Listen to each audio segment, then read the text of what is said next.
안녕하세요. 오늘 시장이 큰 폭으로 하락을 했는데 오늘의 증시 브리핑이랑 그리고 제가 보고 있는 오늘은 종목이 아니라 ETF 브리핑을 할 예정이니 참고해 보시기 바라겠습니다. 일단 국내 증시 같은 경우에는 등락폭이 상당히 컸죠. 근데 다음 아까 사이드카랑 서킷까지 걸릴 정도로 코스피가 8% 넘게 하락을 했는데 장 막판에 이렇게 말아 올려주면서 간신히 마이너스 5% 안쪽으로 마감한 그러한 모습을 볼 수 있고요. 코스닥도 아까 2% 넘게 하락했는데 그 코스피랑 같이 반등 나와주면서 2% 안쪽으로 상승해서 마감했습니다. 일단 국내 증시는 이때가 그 서킷 브레이커 걸렸을 때인데 서킷 브레이커 걸리면은 거래가 안 돼요. 안 돼서 이렇게 그 횡보하는 모습을 보이고 있는데 이때 걸리자마자 바로 매수대 들어오면서 빠르게 반등 나와줬거든요. 근데 이게 그 오늘 시장 하락은 전반적으로 그 펀더멘탈 문제가 아니에요. 펀더멘탈 그러니까 가치가 하락한 게 아니라 이게 아니라 그 공포 심리가 더 커졌기 때문이에요. 그래서 이게 변동성이 이렇게 크게 나타난 걸로 보여지는데, 왜냐면 오늘 삼성전자가 거의 100 충당금까지 포함한 100조가 넘는 전례가 없는 그런 영업이익 실적을 달성했기 때문에 이 부분이 국내 증시에서 원래는 호재로 반영되면서 시장 상승을 이끌었어야 되는데, 왜냐면 마이크론 호실적 나오자마자 미국에서는 급등한 모습을 볼 수 있잖아요. 근데 이게 우리나라에서 통하지 않았던 거는 그동안 하락한 데 따른 공포 심리가 커졌기 때문이라고 보여져요. 그래서 사람들이 이게 투매가 투매를 부른다고 사람들이 이제 그 삼전 닉스가 호실적이 나왔지만 오르지 않는 걸 보다 보니까 그럼 오히려 세론인가 하고 사람들이 공포에 던지고 그 던지는 물량이 증가하면서 이제 하락을 부추기게 된 거죠. 그러다가 이제 서킷 브레이커 걸리면서 거래가 멈추니까 사람들이 다시 약간 공포감이 잦아들고 이거는 너무 과도한 하락이다 라는 생각이 우세해지면서 이제 삼성 닉스 쪽으로 매수가 들어오면서 분봉 10분봉 체크를 해보시면은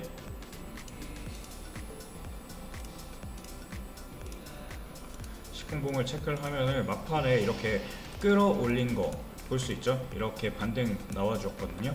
그러니까 결국에는 이 증시의 하락은 과도하다고 사람들도 생각을 하는 거예요. 하지만 이게 너무 계속적으로 떨어지니까 삼성전자가 계속 떨어지다가 이때 서킷 브레이커 걸리면서 거래 안 됐죠. 그러다 갑자기 매수 빵 뜨면서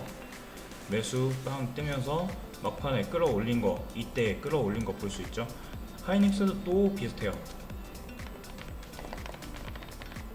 하이닉스도 막판에 거래량 증가되면서 서킷 끝나자마자 바로 매수 들어오면서 그 주가 역시 끌어올리는 걸 확인할 수 있었어요. 그러니까 이 모든 게 공포 심리 때문에 그렇다. 시장에 그 매수가 안 도는 게 공포 심리가 아주 클 거예요.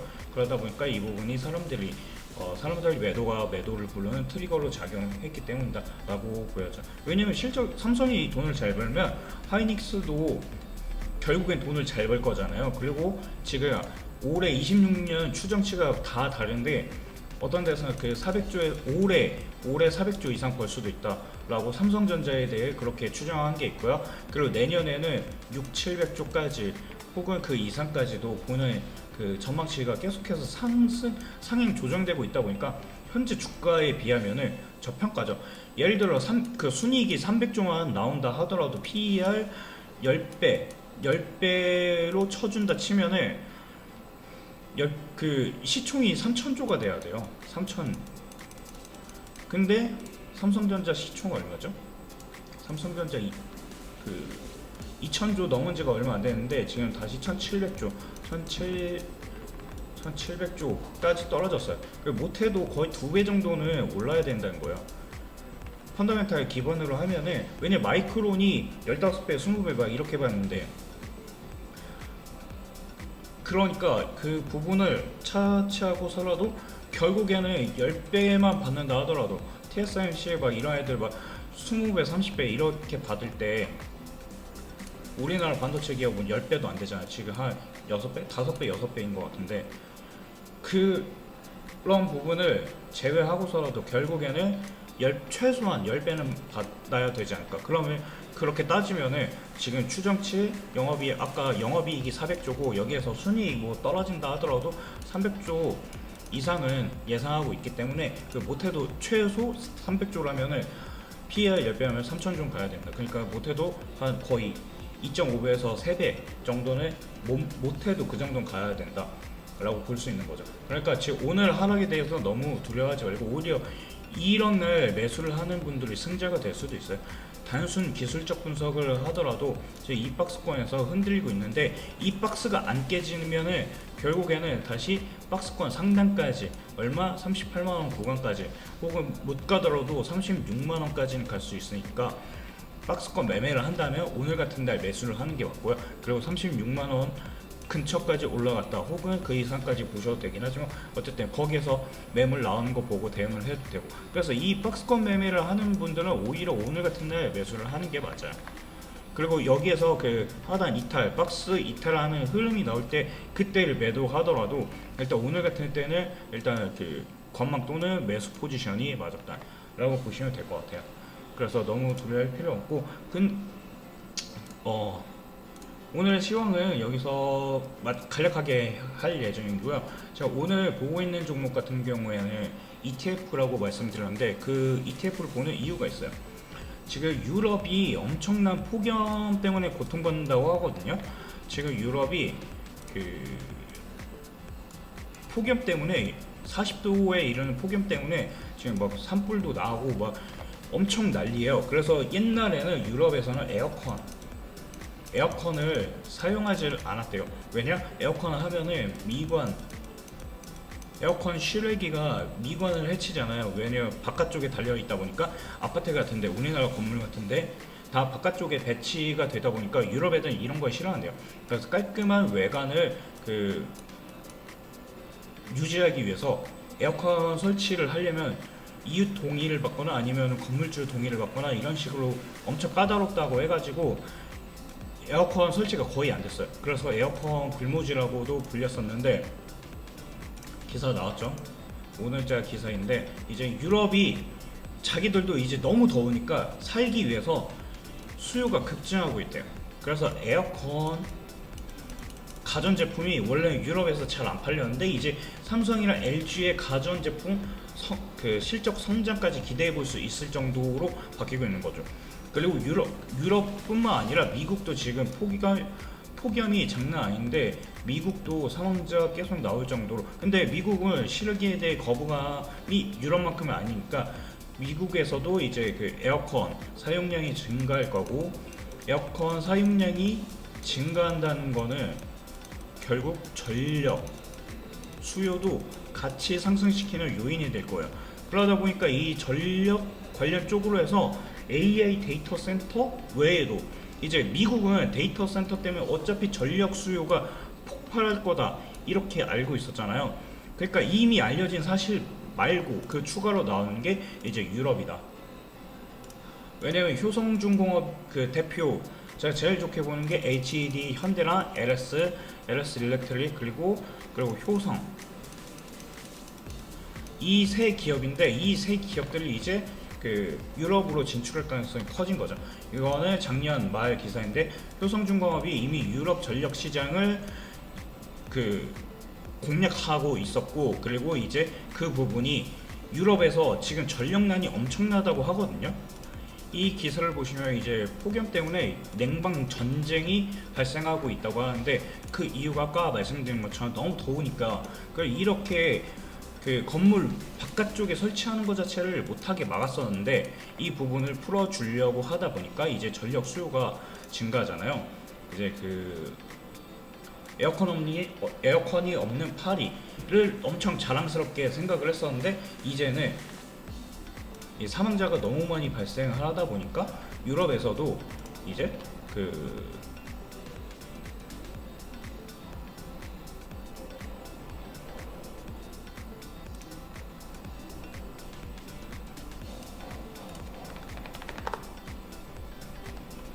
이제는 여기 전력 수요 급등에 따른 정정 블랙아웃까지 이제 걱정하는 우려의 목소리가 나오고 있어요.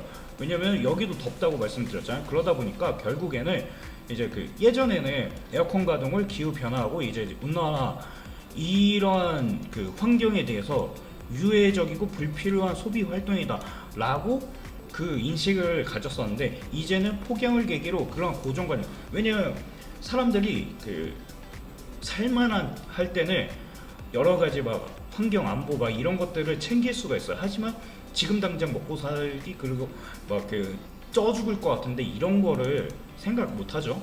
그러니까 결국에는 이제 에어컨 수요가 증가할 수밖에 없고 이미 증가한 것으로 나타나고 있고, 그러다 보니까 블랙아웃까지 정전 우려까지 커지고 있는 상황이에요.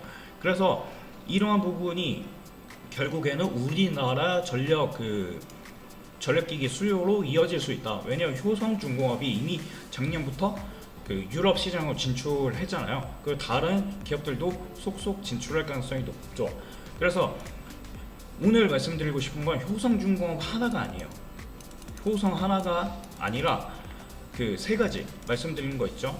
효성, LS, 그리고 그 현대일렉트릭, HD 현대일렉트릭. 그러니까 이 모든 종목들을 담고 있는 ETF 상품이 괜찮다는 거죠. 그래서 이제는 하나의 그 종목만 보기보다는 전체적으로 상승을 이끌 수 있는 그런 ETF 상품을 보면 좋겠다라고 해서 오늘 영상을 찍게 됐는데, 일단 소개해드릴 건 두 가지예요. 첫 번째는 코덱스는 삼성자산운용이 만든 그 ETF고요. 코덱스 AI 전력 핵심 설비 ETF고요. 그 구성비를 체크를 할 수가 있는데, 구성비가 효성중공업, LS, 현대일렉트릭, 제가 말하는 세 가지 좀 다 있죠. 근데 여기에 더해서 LS 그룹 지주사까지 포함을 해서 총 거의 80% 정도 담고 있고요. 그리고 나머지 대한전선, 산일전기, 일진, 가온전선 이런 것들 그 전력기기 전반적으로 담고 있는 포트폴리오가 코덱스 AI 전력 핵심 ETF예요. 그래서 만약에 나는 그 여러 가지 제가 말씀드린 세 가지 종목 외에도 더 다양하게 전력기기 주식들을 담고 있는 ETF를 사고 있다, 그러면은 코덱스를 사시는 게 맞고요. 그게 아니라 만약에 세 가지 종목이 비중이 높은 ETF를 사고 싶다, 그러면 여기 타이거는 미래에셋 자산운용이 만든 ETF고요. 타이거 코리아 AI 전력기기 탑3 플러스 ETF가 있는데, 이 종목 같은 경우에는 비중이 효성, LS 일렉트릭, HD 현대일렉트릭 이 세 가지 종목에 몰빵되어 있는 걸 볼 수 있어. 나머지 가온전선, LS, 산일전기, 대한전선 이런 것들은 비중이 낮아요. 하지만 이 세 종목, 말씀드린 세 종목, 그 세 종목에 올인하고 싶다 하시는 분들은 이게 맞아요.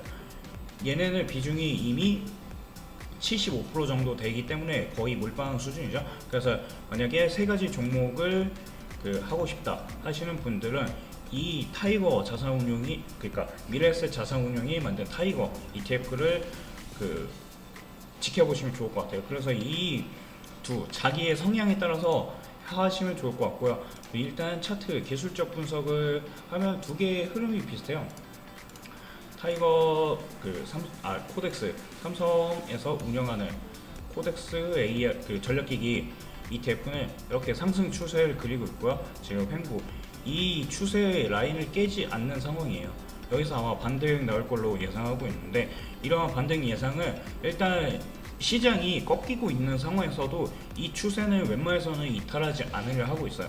이 상승 추세는 거의 웬만해서는 이탈시키지 않고 있기 때문에 이러한 흐름이 지속된다 그러면 다시 반등 나올 수 있을 것으로 보고 있어요. 딱 지금이 추세 하단에 위치해 있고, 그리고 전력기기 테마는 지금보다 앞으로 더 좋아요. 반도체도 말씀드렸지만 전력기기 쪽 역시 반도체가 성장하는 것과 함께 전력 수요는 일단 미국이 엄청 부족하고요, 유럽도 부족해지고 있고요. 그러다 보니까 이 수요는 두 가지는 항상 같이 갈 거예요. 그러다 보니까 같이 봐야 되는 거고, 그리고 반도체도 제가 좋다고 말씀드렸지만 지금 일정 조정 기간 필요하고 그 조정 기간 이후에 보시면 좋을 것 같고요. 그리고 반도체 갈 때는 소부장도 따라갈 거고요. 그래서 이 모든 것들을 체크를 하시면 좋을 것 같고, 그리고 두 번째, 얘네는 그 세 종목의 비중이 높다고 했죠. 장기 추세가 살짝 꺾이는 흐름 보이고 있으나 얘네들도 지금 지수 영향이지 지금 이거 그 추세를 어떻게 그리냐에 따라 달라질 수 있어요. 뭐 이런 식으로 그러도 되고요. 그래서 일단 추세 자체는 상승 추세에다가 지금 딱 조정받는 그 추세 하단까지 내려왔으니까 지금이 절호의 매수 기회다 라고 말씀드리고 싶어요. 그래서 이 부분 참고하시면 좋을 것 같고요. 전력 아니면 단일 종목으로 LS 아니면 HD 현대일래 아니면은 그 가온전선이나 아니면 그 대한전선은 너무 많이 떨어졌는데 걔도 데드캣 나올 수 있는 구간이고요. 그리고 효성중공업 좋다고 말씀드렸죠. 그러니까 이런 것들 계속해서 지켜보시고 단일로 매매를 하셔도 되고, 아니면 세 가지가 다 들어있는 그 ETF를 사셔도 되고, 그러니까 이쪽을 계속 지켜봤으면 좋을 것 같아요. 왜냐면 어차피 앞으로 미래에 투자를 해야 되고 돈이 몰리는 쪽으로, 돈이 쏠리는 쪽으로 가야지 물려도 빠르게 반등 나올 수 있어요. 반도체하고 전력이 왜 좋냐면은 사람들 관심 있고 그리고 관심 있어 하는 곳에 돈이 몰리기 때문이에요. 그리고 돈이 몰린다, 관심을 왜 갖냐면은 앞으로의 미래가 괜찮을 거라 보고 있기 때문이죠. 미래가 안 좋은데 사람들이 관심을 갖지 않겠죠. 미래가 있다고 보니까 사람들이 관심을 갖는 거고, 그러다 보면은 결국에는 주가도 상승할 거라 보고 있는 거예요. 그래서 이렇게 두 가지 ETF에 대해 오늘 말씀드렸고요. 그거 말고도 개별 종목들 역시 지금 효성중공업도 지금 박스 돌파하고 나서 지금 바닥까지 내려왔는데 아마 이것도 지수 영향일 수 있으니까, 만약에 여기서 빠르게 300만원 회복하고 반등 나온다 그러면 다시 이제 400에서 450만원까지 이 구간이 조금 물량이 많아서 한 번에 못 가도 터치는 하러 갈 수 있어요. 그래서 거기까지 단기 1차 목표로 삼아봐도 되고, 그게 아니면은 다른 종목들 그 LS 일렉이나 HD 현대 일렉 다 비슷해요. 전력기기 테마 주가는. 근데 단지 그 대한전선이라고 얘도 재무는 좋거든요. 재무 추이가 영업이익이랑 매출액, 실적 다 상승하고 있고 상승할 것으로 예상되고 있고, 그 영업이익 신고가, 그러니까 영업이익도 새로운 역사를 써내려갈 것으로 예상하고 있잖아요. 그래서 전력기기는 돈을 잘 벌어요. 그리고 잘 벌 것으로 예상되고 있고, 하지만 단기간에 급등한 만큼 빠르게 내려온 부분이 있다. 그래서 대한전선 같은 경우에는 데드캣 구간을 노리고 싶어하는 사람이 그 대한전선을 선호하고요. 왜냐하면 상대적으로 가벼우니까. 앞선 세 종목에 비하면은 시가총액이 현재 5조, 그러니까 6조가 안 되니까 상대적으로 가볍죠. 그러니까 이 가벼운 종목을 선호하시는 분들은 아마 대한전선을 더 좋아할 거고요. 그래서 본인 취향에 맞게 전력기기 테마주들을 그 매매 거래를 해보시면 좋을 것 같아요. 그래서 근데 왜냐면 이쪽은 다 좋다고 보고 있기 때문에 결국 물려도 언젠가 다시 이렇게 반등 나올 걸로 보고 있거든요. 대신 기간 문제겠죠. 그래서 지금 이때 물려 계신 분들은 회복하는데 기간이 오래 걸릴 수도 있어요. 하지만 결국 미래는 전력기기 쪽이다. 얘네들이 돈 잘 벌고 있고 앞으로 더 잘 벌 걸로 예상을 하니까. 그래서 이 부분 참고해 보시면 좋을 것 같아요. 그래서 오늘 영상은 여기서 마칠 예정이고요. 그리고 이러한 내용들은 이제 그 채널에서 지속적으로 안내드리고, 그리고 또 시황에 대해서도 계속 안내해드리고 있으니까 이 부분 실시간으로 데이터를 받아보고 싶다, 그 실시간 데이터를 받아보고 싶다 하시는 분들은 왼쪽 하단에 전화번호, 여기 전화번호로 그 문자 하나 남기시면은 관련된 채널에 입장하실 수 있으시니까 이 부분 놓치지 마시기 바라겠습니다. 그래서 오늘 영상은 여기서 간단히 마치도록 하고요. 다음에는 새로운 종목이랑 브리핑 들고 올 예정이니까 구독 설정해 두시면 좋을 것 같습니다. 그래서 이번 영상도 시청해 주셔서 감사하고 다음 영상에서 뵙도록 하겠습니다.